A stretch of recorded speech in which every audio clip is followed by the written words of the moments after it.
un primo bilancio di questa esperienza di esami da parte dei ragazzi, da parte dei professori. Si ritorna dopo il post-Covid all'esame completo nella suo iter. Esame completo, esame che rispetta tutte le forme sia dell'orale che dello scritto. I ragazzi sono arrivati stamattina sereni, sicuramente molto più sereni che in passato, forti della certezza delle loro ragioni, perché hanno studiato, sono stati seguiti con molta professionalità dai docenti, pertanto stamattina anche noi docenti ci siamo compiaciuti della serenità con la quale hanno attraversato il nostro cancello per affrontare le prove. Sono arrivate le fatidiche prove di italiano, un po' hanno sbaragliato le loro attese. Moravia non se l'aspettavano, però ci sono dei temi assolutamente importanti come il tema della storia, come Salvatore Quasimodo alla Nuova Luna, che è sicuramente una delle tematiche che i nostri alunni hanno affrontato con serietà. Alberto Moravia, ripeto, li ha un po' lasciati perplessi, ma sicuramente interessantissimo Federico Chabot con l'idea della nazione, il tema della nazione e di nazionalità, per arrivare poi a Piero Angela. Complesso sicuramente il tema, la proposta di Piero Angela, però ricca di idee, ricca di spunti. Ho visto che è una di quelle che gli alunni hanno immediatamente preso a cuore.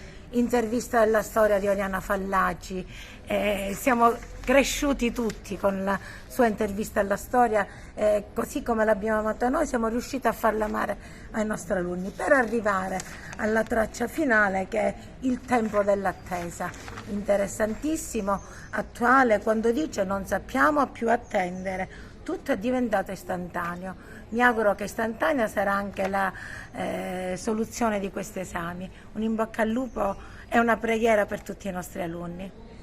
Sì, i ragazzi, devo dire, stanno tornando, diciamo, pian piano alla normalità, e questo è un passo importante per loro, perché sostengono un primo importante esame che poi li proietterà nella vita reale, diciamo, che è quella legata al mondo universitario o al mondo del lavoro. Quindi hanno iniziato stamattina con la prima prova scritta. Il ministro ha dato tutte le indicazioni del caso, cercando di far svolgere un esame il più sereno possibile, che non punti sulla semplice, diciamo, verifica delle conoscenze, ma su un percorso più ampio diciamo, e più articolato, di collegamento tra le varie discipline che hanno imparato poi a scuola. Ecco, il ministro stamattina sentivo che predicava serenità ai ragazzi, dava questo consiglio. I ragazzi, secondo lei, sono stati sereni stamattina nell'affrontare l'esame?